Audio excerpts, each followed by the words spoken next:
야고보서 3장 12절부터 18절 말씀 교독하시겠습니다. 3장 12절부터 18절 말씀입니다. 우리가 이 같은 소망이 있으므로 담대히 말하노니 우리는 모세가 이스라엘 자손들에게 장차 없어질 것의 결국을 주목하지 못하게 하려고 수건을 그 얼굴에 쓴 것 같이 아니하노라. 그러나 그들의 마음이 완고하여 우리까지도 구약을 읽을 때에 그 수건이 벗겨지지 아니하고 있으니 그 수건은 그리스도 안에서 없어질 것이라. 오늘까지 모세의 글을 읽을 때에 수건이 그 마음을 덮었도다. 그러나 언제든지 주께로 돌아가면 그 수건이 벗겨지리라. 주는 영이시니 주의 영이 계신 곳에는 자유가 있느니라. 우리가 다 수건을 벗은 얼굴로 거울을 보는 것 같이 주의 영광을 보매 그와 같은 형상으로 변화하여 영광에서 영광에 이르니 곧 주의 영으로 말미암음이니라. 아멘. 네. 네, 이스라엘 백성들에게 율법이 언제 주어졌을까요? 구원받기 전에 주어졌을까요? 아니면 구원받은 이후에 주어졌을까요? 여러분 어떻게 생각하세요? 이전에 이전에 주어졌을까요? 아니면 이후에 주어졌을까요? 이후인 것 같은데. 네, 한번 생각해 보죠. 이스라엘 백성들이 이집트에서 노예 생활을 하고 있었죠. 그때 율법이 주어졌을까요? 아니죠. 하나님이 모세를 보내가지고 그들을 구원하셨죠. 홍해를 건너고 시내산에 도착해서 시내산에서 하나님과 언약식을 맺었어요. 당신은 우리의 하나님이 되실 겁니다. 우리는 하나님의 백성이 될 겁니다. 그러니까 하나님과 하나님의 백성을 되는 언약식을 하고 그 다음에 율법이 주어졌죠. 그러면 구원받기 전이에요? 구원받은 이후에요? 이후. 구원받은 이후죠. 구원받은 이후에 율법이 주어졌어요. 하나님의 백성들이 된 다음에 그 다음에 율법이 하나님의 백성답게 살도록 주어진 거예요. 그러니까 하나님 백성들이 만약에 죄를 지어가지고 하나님의 백성에서 탈락할 위기에 있으면 어때요? 제사 제도가 있잖아요. 제사 제도는 뭐예요? 하나님의 백성이 탈락할 위기에서 다시 하나님의 백성으로 되돌아오도록 회복할 수 있는 장치죠. 그러니까 율법은요, 하나님의 백성에게 하나님 백성답게 살고 하나님 백성을 유지하면서 할 수 있도록 하도록 주어진 것이 바로 율법이에요. 근데 율법이 주어질 때 어떤 사건이 있었냐면 하나님이 시내산에 임재하셔가지고 말씀하시니까 백성들이 다 두려운 거예요. 너무 두려운 거예요. 너무 당연한 거예요. 우리가 하나님 만날 때 하나님 존재가 너무너무 두려운 것은 너무 당연한 거예요. 그게 죄인들의 모습이거든요. 그래가지고 백성들이 모세한테 부탁합니다. 당신이 좀 가서 하나님을 만나고 그걸 우리한테 와서 가르쳐 주시면 되잖아요. 우리가 직접 하나님 만나는 거 너무 두려워서 못하겠으니까 당신 혼자 가서 좀 하나님 만나고 와서 우리한테 가르쳐 주세요. 그래가지고 모세가 하나님 산에 올라가가지고 하나님을 대면하고 돌아와서 백성들한테 가르치려고 하는데 모세의 얼굴이 하나님의 영광으로 인해가지고 빛이 나는 거예요. 근데 그걸 보고 백성들이 또 두려워하는 거예요. 그래서 할 수 없이 모세가 수건으로 얼굴을 꽁꽁 싸는 거예요. 아마도 이슬람 여성들 보면은 눈만 이렇게 빼고 이렇게 뒤집어 쓰잖아요. 그런 것처럼 아마 눈 빼고 이렇게 다 가리고 모세가 그리고 백성들에게 율법을 가르치기 시작했어요. 그러니까 오늘 본문 쭉 읽다 보면 뭐 수건이 몇 번 나와요. 수건이 6번인가 나와요. 그 수건이 뭘 의미하는 거예요? 하나님을 직접 대면하지 못하는 것을 의미하는 거예요. 뭔가를 가려놓고 하나님을 만나야 되는 모습을 수건으로 오늘 얘기하고 있어요. 모세의 수건은 우리가 하나님 직접 대면하지 못하고 뭔가 이렇게 가리고 하나님 만나야 되는 그런 상황을 수건으로 지금 얘기하고 있어요. 그래서 모세가 율법을 받은 이후로 백성들한테 율법을 가르친 이후로 어때요? 잘 지켰나요? 아니요, 그렇지 못했어요. 율법을 소중히 여기지 않고 가나안 우상 숭배에 빠졌어요. 하나님을 여러 차례 배신했어요. 하나님이 그들에게 선지자를 보내가지고 경고를 여러 차례 했는데도 불구하고 하나님께 돌아오지 않았죠. 그 결과 바벨론에게 나라가 망하고 말았어요. 나중에 바벨론 포로기를 쭉 겪은 이후에 사람들이 생각하는 거예요. 아, 우리가 왜 망했을까? 율법을 안 지켜서 망했다. 하나님의 율법을 안 지켜서 망했구나. 그래서 그때부터 율법학자들이 연구를 열심히 한 거예요. 율법을 우리가 더 잘 지키기 위해서 율법을 더 세분화시키고, 그래서 뭐는 해도 되는데 뭐는 하지 마라, 이럴 땐 이렇게 하고 이럴 땐 저렇게 해라 하고 아주 그냥 율법을 세분화해서 가르치기 시작했어요. 율법을 잘 지키려는 그 열심은 좋은데 율법이 형식화되고 본뜻을 벗어났어요. 그래서 율법을 잘 못 지키는 사람들을 어떻게 해요? 손가락질하는 거예요. 저 사람들은 죄인들이야 하고 손가락질하는 거예요. 그리고 율법을 잘 지키는 바리새인 같은 사람들은 어때요? 당당한 거죠. 사람들 앞에서 당당한 거죠. 우리는 우리는 잘 지키는 사람들이야. 이렇게 누굴 위해 율법을 지키는 거예요, 지금? 지금 율법 못 지키는 사람들을 불쌍히 여기고 이렇게 가르치려는 마음보다는 남들 앞에서 내가 두드러지고 내가 잘난 척 하려고 율법을 지키는 거예요. 이게 율법의 정신이 지금 훼손된 거죠. 이런 시기에 성자 예수님이 육신의 몸을 입고 이 땅에 오신 거예요. 요한복음 1장 14절에 이렇게 말하죠. 말씀이 육신이 되어 우리 가운데 거하시매 우리가 그의 영광을 보니 아버지의 독생자의 영광이요 은혜와 진리가 충만하더라. 그래서 예수님이 직접 하나님이 인간의 몸을 입고 이 땅에 오셔가지고 율법을 가르치시는 데 아니 율법을 가르치시는 거죠. 그래서 율법의 형식이 아니라 율법의 본뜻이 무엇인지 가르치시는 거예요. 그래서 율법을 두 가지로 요약하셨죠. 뭘로 요약하셨어요? 하나님 사랑과 이웃 사랑. 이 두 가지로 딱 요약하셨어요. 그래서 과거에는 우리가 수건을 쓰고 하나님 말씀을 배웠다면 이제는 성육신 하신 하나님, 예수님을 직접 눈으로 보고 그분이 어떻게 행동하는지를 직접 보고 우리가 배울 수 있는 거예요. 직접 보고 그분의 음성을 들을 수가 있었어요. 요한복음 14장 9절에 예수님은 제자들에게 이렇게 말씀하셨어요. 나를 본 자는 누굴 봤다? 아버지를 봤다. 직접 하나님을 직접, 그때까지는 수건에 가려서 하나님을 봤다면 이제는 직접 예수님을 보고 예수님의 행동을 보고 가르침을 듣고 가르침을 따르는 그런 시대가 된 거예요. 그래가지고 그때까지 하나님의 백성은 이코르 뭐예요? 유대인. 유대인 이코르 하나님의 백성. 하나님의 백성 이코르 유대인이었어요. 근데 예수님이 십자가에 죽으시면서 온 나라의 온 백성들의 죄를 다 용서하셨잖아요. 그리고 이 새로운 하나님의 백성을 부르시는 거예요. 바울은 예수님의 죽음과 부활을 보고 뭐라고 그래요? 유대인이나 이방인이나 누구든지 믿음으로 구원을 얻는다고 봤어요. 이젠 유대인만 하나님의 백성이 아니라 이방인도 누구든지 믿음으로 하나님의 새로운 백성이 될 수 있다라고 생각한 거죠. 그래서 바울은 이방인 선교에 열심을 했죠. 나중에 선교사들과 다 모여가지고 예루살렘에 모여가지고 공의회를 처음 했어요. 첫 번째 공의회에서 바울이 이방인 선교 보고를 쫙 했을 때 결론이 뭐예요? 이방인들을 유대인화 만들 필요가 없다. 이방인을 유대인으로 만들 필요는 없다. 대신에 같이 한 교회에서 생활해야 되는 유대인들을 배려해서 이방인 신자들은 이걸 꼭 지켜다오. 그러면서 유대인들이 혐오하는 것들, 그런 음식들은 꼭 좀 먹지 말아달라 하고 부탁을 해요. 그 결정이 사도행전 15장 29절이에요. 우상의 제물과 피와 목매어 죽인 것과 음행을 멀리할지니라. 그 이방인들을 그리스도인으로 만들기 위해서 유대인으로 만들 필요는 없다. 하지만 유대인들과 같이 생활해야 되기 때문에 유대인들이 혐오하는 것들, 이 몇 가지는 꼭 지켜달라. 우상의 제물, 피, 목매어 죽인 것, 음행, 이것들은 멀리해달라. 이렇게 부탁을 한 거죠. 그런데 바울이 개척했던 교회들의, 예를 들자면 고린도 교회에 바울이 다른 데 있는 동안에, 교회를 떠나 있는 동안에 유대인 출신 그리스도인들이 왔어요.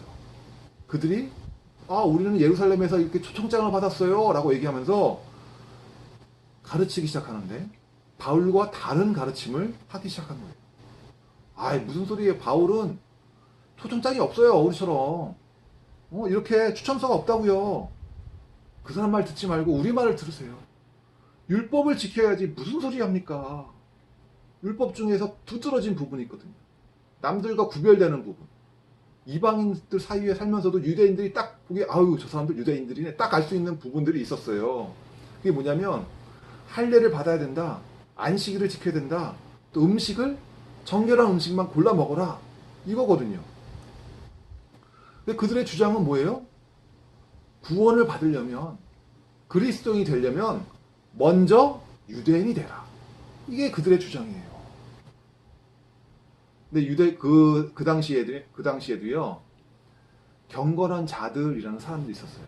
경건한 자들은 뭐냐면, 이방인인데, 유대교로 개종은 아직 안 했어요. 하지만 하나님을 믿어요. 이런 사람들을 유대교인이 아니니까, 경건한 자들이라고 불렀어요. 대표적인 사람이, 로마 백부장 고넬료 같은 사람. 그러니까 백부장이라고 하면 군인이죠. 로마 출신 군인인데, 고넬료 같은 사람은 경건한 자라고 불리웠어요. 이 사람은 유대교에 딱 보니까 자기가 지금까지 봤던 그리스 로마 신화의 신들과 유대교의 하나님이 너무 다른 거예요. 그리스 로마의 신들은요, 사람이 상상 속에 만들어낸 신들이다 보니까 사람과 별반 다르지 않아요. 사랑을 하고, 미워하고, 질투하고, 싸우고, 속이고, 이거 사람들 사이에 보는 그 모든 것들이 로마의 신들에 그대로 있거든요. 근데 이스라엘에 와가지고 파견돼가지고 와가지고 유대교의 하나님을 만나니까 하나님 어때요? 거룩하신 하나님. 그래가지고 이 사람이 그 하나님을 흠모하기 시작했어요. 자신도 이 거룩하신 하나님의 백성이 되고 싶은 거예요. 근데 그러려면 어떻게 해야 돼요? 유대인이 돼야 되는 거예요. 유대인. 근데 유대인이 되면 어때요? 정결법을 지켜야 돼요. 음식을 가려 먹어야 돼요. 근데 로마 군인이 음식 가려 먹을 수 있어요? 안 되잖아요. 안식일을 지켜야 돼요. 근데 로마 군인이 안식일을 지킬 수 있어요? 없잖아요. 그래서 안 된단 말이에요. 그래서 유대교로 개종을 못하고 하나님을 믿어요. 그래서 유대교인들 입장에서 뭐예요? 자기는 1등 신자들이고 저 사람은 2등 신자, 그러니까 경건한 자들이라고 불렀단 말이에요. 근데 유대 땅에 살면서 유대인이 되는 거는 그나마 쉽단 말이에요. 그래서 정결한 음식을 구할 수 있잖아요. 아니 유대인들이 많은 동네에 살면 정결한 음식도 구할 수 있고 유대인들 쉴 때 나도 쉬면 되잖아요. 안식일 날. 그런데 이방 문화에 살면서 이방인으로서 지금까지 살았는데 그 사람들에게 유대인이 되라고 하는 거는요, 이건 어려운 일이에요. 그러니까 억지로 유대인이 될 필요가 있어요, 없어요? 없어요. 왜요? 예수님이 십자가에 죽으신 건 누굴 위한 거예요? 온 인류를 위한 거지. 유대인만을 위한 게 아니란 말이에요. 예수님은 유대인만 구하러 오신 것이 아니라 유대인이든 이방인이든 누구든지 믿는 자를 구하기 위해서 이 땅에 오셨단 말이에요. 그래서 바울이 그들을 비판하는 거예요. 지금이 어느 시대인데 이런 얘기를 하고 있냐. 지금은 새 언약의 시대다. 근데도 여전히 신의 언약만을 고집하는 그 사람들의 완고함을 비판하는 거예요. 예레미야 31장 33절에는요 이렇게 되어 있어요. 그러나 그 날 후에 내가 이스라엘 집과 맺을 언약은 이러하니 곧 내가 나의 법을 그들의 속에 두며 그들의 마음에 기록하여 나는 그들의 하나님이 되고 그들은 내 백성이 될 것이라. 여호와의 말씀이라. 이렇게 말했어요. 그날 이유는 뭐냐면요, 예수의 십자가의 죽음과 부활하심, 그리고 승천하시잖아요. 그리고 나서 누가 오셨어요? 성령 하나님께서 이 땅에 오셨잖아요. 그것을 그날 이유로 본 거예요. 성령 강림하신 그날 이후로 어때요? 새 계명을 주시는데 돌판에 새겨주시는 것이 아니라 나의 법을 그들의 속에 두며 그들의 마음에 기록하겠다라고 말씀하시는 거예요. 새 계명은요, 어디에 있다고요? 성령의 내주하심을 통해서 우리들을 바른 길로 인도하시는 거예요. 우리의 마음속에 새겨주시겠다라고 지금 말씀하고 계신 거예요. 그래서 14절을 보세요. 14절. 그러나 그들의 마음이 완고하여 오늘까지도 구약을 읽을 때에 그 수건이 벗겨지지 아니하고 있으니 그 수건은 그리스도 안에서 없어질 것이라. 유대인 입장에서는 하나님은 어떤 분이에요? 여전히 두려운 분이에요. 그래서 수건을 쓰고 구약의 율법에서 하나님을 만나려고 한단 말이에요. 근데 16절, 그러나 언제든지 주께로 돌아가면 그 수건이 벗겨지리라. 모세가 언제 수건을 쓰고 있어요? 백성들 앞에서는 모세는 수건을 쓰고 있죠. 하지만 하나님 만나러 갈 때는 수건을 써야 안 써요? 수건을 벗죠. 하나님 만나러 갈 때는 수건을 벗는 것처럼 이제는 직접 우리가 하나님을 직접 대면하는 시대에 살고 있어요. 17절, 주는 영이시니 주의 영이 계신 곳에는 자유가 있느니라. 지금은 신의 산 언약 시대가 아니고요, 새 언약의 시대예요. 새 언약의 시대에 누리는 자유함이 세 가지가 있습니다. 첫 번째, 죄와 사망으로부터 자유함. 죄와 사망이 우리를 더 이상 옥매어 있지 않아요. 두 번째, 거추장스러운 율법의 짐으로부터 자유함. 율법에 뭘 지켜라 뭘 지켜라.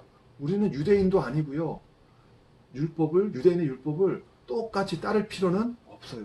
세 번째, 이제 하나님을 두려워서 숨는 존재들이 아니라 우리는 누구예요? 하나님의 자녀들이에요.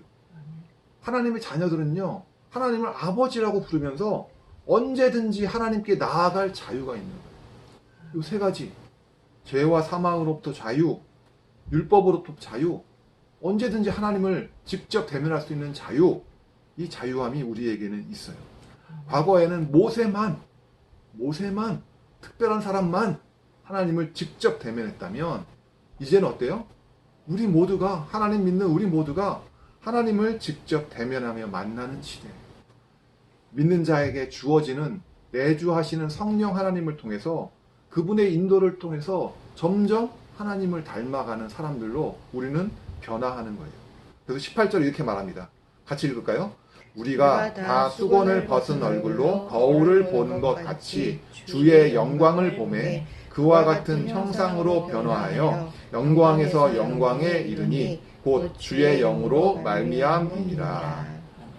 수건을 벗고 직접 주의 영광을 보고 점점 그의 형상으로 변화해서 영광으로 영광에 이르게 될 것이다. 누구를 통해서? 주의 영, 성령의 사역을 통해서. 말씀을 정리하겠습니다. 그럼 우리가 지켜야 할 계명은 뭐예요? 두 가지. 하나님 사랑, 이웃 사랑. 이 두 가지 이중 사랑의 계명을 기준으로 삼고 자율적으로 판단해서 우리가 행동하는 거예요. 내가 하나님 사랑하고 이웃을 사랑하고 교회를 사랑하는 마음으로 내가 봉사를 시작해요. 나는 찬양이 좋아. 그런 사람은 찬양대에 들어가는 거예요. 나는 하나님 사랑, 이웃 사랑 이 관점을 볼 때 나한테는 자녀들을 가르치는 게 난 정말 중요한 것 같아. 그런 사람들은 주일학교 교사를 하면 돼요. 그 밖에 각종 봉사를 하나님 사랑, 이웃 사랑하는 관점에서 하게 되는 거예요. 스스로 자율적으로 판단하고 행동하게 되는 거예요. 근데 또 마음속에 한 구석에서는 좀 약간 찜찜함이 있는 거예요. 하나님 사랑, 이웃 사랑 이걸로 다 되나? 아니, 뭔가 좀 부족한 것 같은데? 그래서 교회에서 가르치는 게 뭐예요? 이거는 해라. 이거는 하지 말라. 뭘 해라? 주일 성수해라. 11조 해라. 전도해라. 뭘 하지 마라? 담배 피지 마라. 술 마시지 마라. 제사 지내지 마라. 이런 식으로 가르친단 말이죠. 다 눈에 보이고 구체적으로 이거 하지 마라. 이거 해라. 이렇게 가르친단 말이에요.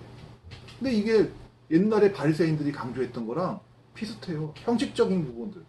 이거 잘하면 신앙이 좋은 사람으로 평가받아가지고 교회에서 이제 집사되고 안수집사되고 권사되고 장로되고 이렇게 된단 말이에요. 근데 이런 것만 가지고 평가하는 것이 옳으냐? 이런 형식적인 것에 너무 강조해서는 안 된다라는 게 제 생각이에요. 예배를 안 빠지냐? 이런 것들, 그리고 얼마나 성경 지식이 풍부하냐?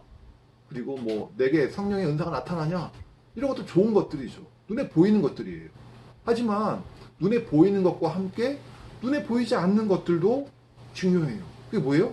나에게 성령의 은사가 나타날 뿐만 아니라 성령의 열매들이 얼마나 잘 맺어지고 있는가, 내가 하나님을 닮아가고 있는가, 이런 것들을 뭐라고 한마디로 표현할 수 있을까요? 신앙 인격이라고 표현할 수 있을 것 같아요. 내 신앙 인격은 어떠한가? 이건 누가 제일 잘 알죠? 내가 제일 잘 알아요. 본인이 제일 잘 알아요. 그리고 또 누가 제일 잘 알아요? 주변에 있는 사람들이 잘 알아요. 나와 평소 생활을 같이 하는 사람들, 내 가족들, 내 친구들, 그리고 내 직장 동료들이 나의 신앙 인격이 어떤지는 잘 안다는 말이에요. 그래서 내 신앙 인격을 스스로 잘 점검하고 잘 만들어 가야 돼요. 그래서 중요한 게 뭐예요? 항상 두 가지예요. 말씀과 기도. 매일 말씀을 읽으면서 깨달은 바를 자기한테 적용하려고 노력을 해야 돼요. 하나님의 뜻이 무엇인지 자꾸 성경 말씀을 통해서 알아가려고 해야 돼요. 그래서 제가 강조하는 게 이 생명의 삶이잖아요. 생명의 삶. 그래서 저는 이게 참 좋은 게 뭐냐면요. 매일매일 성경을 읽을 수가 있는데 딱 잘 잘라놨어요. 본문을 이렇게 딱딱 잘 구분해놔가지고 오늘 본문을 딱 읽으면 그 내용을 잘 이해할 수 있게끔 주제도 달아놓고 설명도 달아놓고 놨기 때문에 아주 좋아요. 그 앱을 통해서 얼마든지 할 수 있어요. 그래서 생명의 삶을 통해서 큐티하는 거 이게 정말 중요한 것 같고요. 두 번째는 기도예요. 우리 기도하면 다 내 필요를 따라서 기도하잖아요. 당연한 거예요. 내 필요가 있을 때 우리는 기도하기 마련이에요. 하지만 내 필요를 위해서 기도하다가 하나님의 뜻을 발견하면 어떻게 해야 돼요? 내 필요를 잠깐 내려놓고 하나님의 뜻을 따라가려고 기도 속에서 애써야 돼요. 예를 들면요. 누군가 나한테 좀 안 좋은 일을 했어요, 오늘. 그럼 내가 자기 전에, 하나님, 내가 오늘 이런 일이 겪어가지고 내가 기분이 나빴어요. 오늘 저 사람 좀 어떻게 좀 해주세요. 혼내주세요. 라고 기도를 하다가도 하나님의 뜻이 뭐예요? 용서하는 것. 이걸 내가 깨달아요. 그럼 어때요? 내가 저 사람 내가 하나님 마음에 들지 않지만 하나님의 뜻이 정 그러시면 제가 용서하겠습니다. 이렇게 기도하는 거예요. 기도 속에서 하나님의 뜻을 발견하고 하나님을 만나고 점점 하나님께 순종해 나가는 거예요. 그럼 훈련을 하는 거예요. 그게 뭐예요? 말씀과 기도로 하나님을 닮아가는 거죠. 아까 마지막에 읽었던 말씀대로 우리가 다 수건을 벗은 얼굴로 거울을 보는 것 같이 주의 영광을 보매 그와 같은 형상으로 변화하는 거예요. 그와 같은 형상으로 점점 변화하면서 영광에서 영광으로 이른다. 곧 주의 영으로 말미암아. 주의 영으로 말미암아. 나 자신을 점검하시길 바래요. 나 혼자 이 일을 하라 그러면 힘들어요. 불가능할지도 몰라요. 하지만 하나님이 내 안에 누굴 보내셨어요?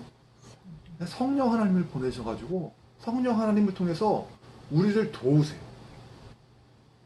새 언약의 결과로 우리에게 주어진 성령님의 내주하심과 인도하심으로 우리는 점차 하나님의 형상으로 변화되어 갑니다. 아멘. 네, 기도하시겠습니다. 하나님, 아직도 내가 부족한 점이 많다는 것을 제가 잘 알고 있습니다. 하나님, 그럼에도 불구하고 나를 주의 자녀로 삼아주신 그 은혜에 감사드립니다. 하나님, 내가 주의 자녀답게 하나님의 백성답게 살기를 원합니다. 내주하시는 성령님을 통하여 말씀과 기도로 매일매일 조금씩이라도 변화되게 하여 주시옵소서. 주님의 형상으로 변화될 날을 기대하며 예수님의 이름으로 기도했습니다. 아멘.